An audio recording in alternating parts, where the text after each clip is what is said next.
조갑제TV 시청자 여러분 안녕하십니까. 2021년 11월 1일 오전 11시 26분입니다. 국민의당 안철수 대표가 대선 출마를 선언했습니다. 국회 잔디광장 분수대 앞에서 기자회견을 열고 첨단과학과 첨단기술의 힘으로 국가 성장 동력과 미래 먹거리 문제를 해결하는 대통령이 되겠다라고 했습니다. 당선이 목표다. 정권 교체를 내가 한다라고 했습니다. 정오와 거짓과 과거에 머무르는 정치와 결별하고 대전환의 시대를 열겠다고 했습니다.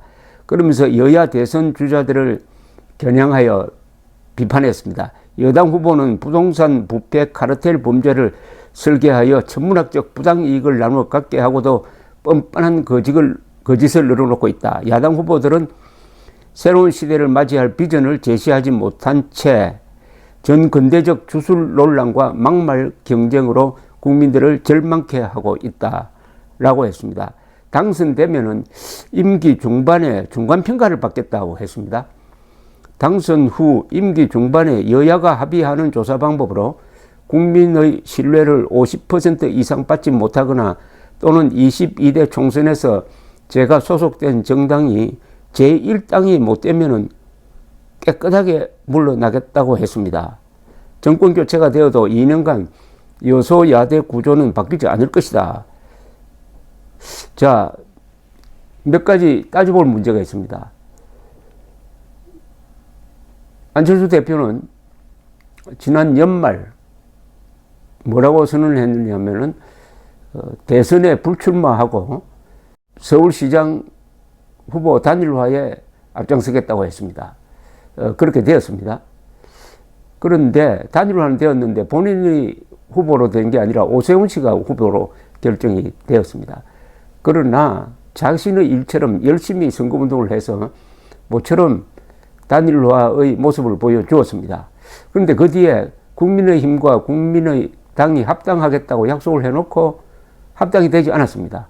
그 책임은 이준석, 안철수 두 대표가 져야 할 것이라고 생각됩니다. 그런데 이번에 출마를 안 한다고 해놓고 출마를 합니다. 여기에 대해서 안철수 대표는 얼마 전에 매일경제신문과 인터뷰를 하면서 이런 설명을 했습니다. 작년에 내가 단일화를 이야기한 것은 내가 서울시장에 당선되면은 서울시장에 전념을 하지 대통령 선거에는 출마하지 않겠다. 그런 뜻이었다고 하는데 과연 그럴까요? 그때의 연설이나 다짐을 다 기억하는데 범야권 단일화가 되어야 정권 교체한다는 말을 여러 번 강조를 했습니다. 범야권 단일화에 반하는 거죠. 지금 오늘 출마를 선언한 것은. 그리고 이 중간평가 문제입니다. 당선되면 임기 중반에 중간평가를 받겠다.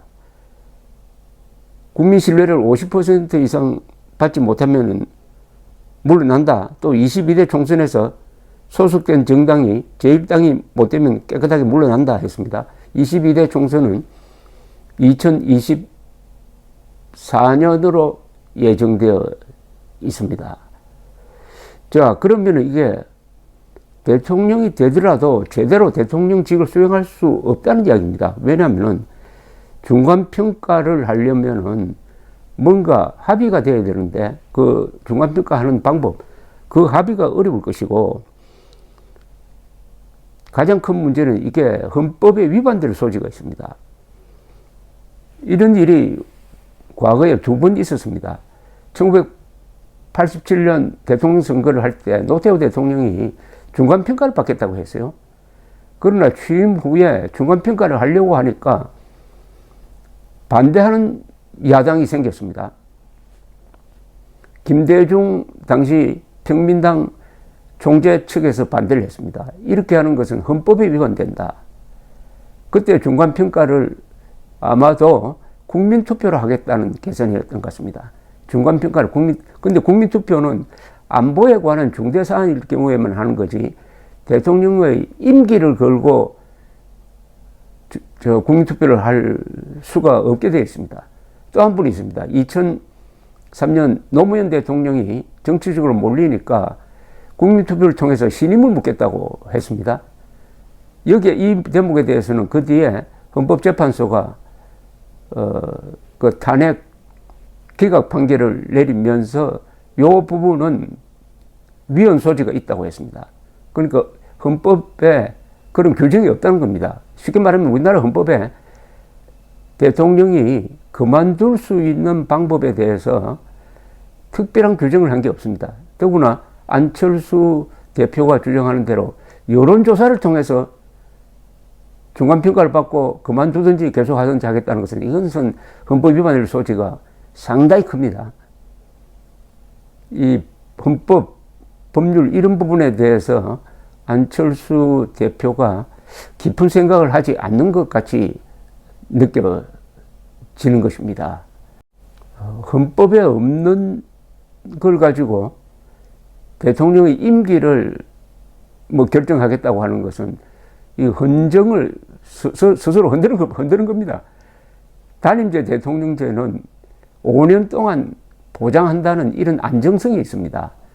탄핵 이외에는 물러날 방법이 없고 다만 본인이 그만두면 그거는 말릴 수가 없습니다. 본인이 중간평가 이런 거 거치지 않고 내가 스스로 판단해서 나는 국민의 신임을 받지 못하고 있다 해가지고 물러나면 그건 말릴 방법이 없는데 이런 식으로 여야가 합의하는 방식으로 뭘 해보겠다. 구차하게 느껴집니다.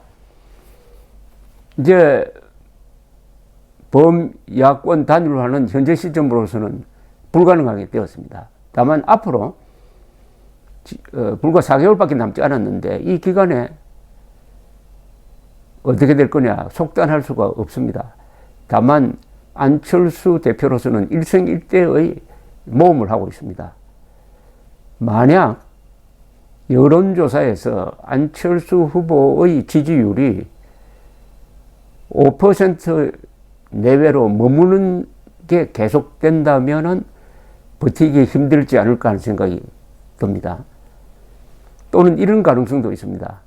11월 5일 국민의힘 대선 후보가 결정되었을 때 거기 2등 한 사람이 불복해가지고 출마할 수 없습니다. 그러나 계속 문제를 제기를 하고 했을 때 그 2등한 후보를 지지했던 사람들이 일종의 역선택으로 안철수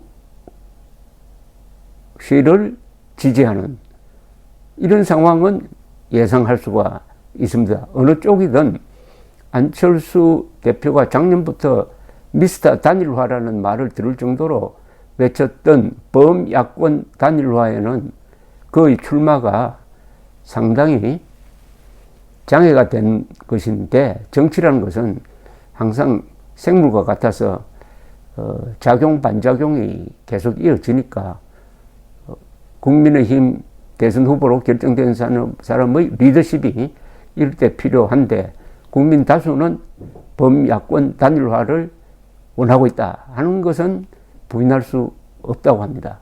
없다고 생각합니다. 안철수 대표는 정권 교체보다 시대 교체가 더 중요하다면서 자신의 출마를 합리화하는데 이것은 너무 나간 이야기입니다. 정권 교체는 국민이 할 수가 있는데요.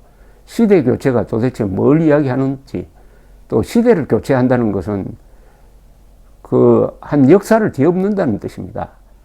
이것은 자유민주주의 정치인이 할 이야기가 아닙니다. 시대는 교체할 수가 없습니다. 어떻게 시대를 교체합니까? 세대 교체도 어렵습니다.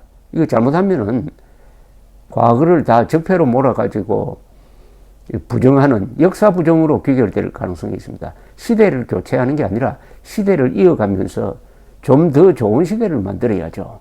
감사합니다.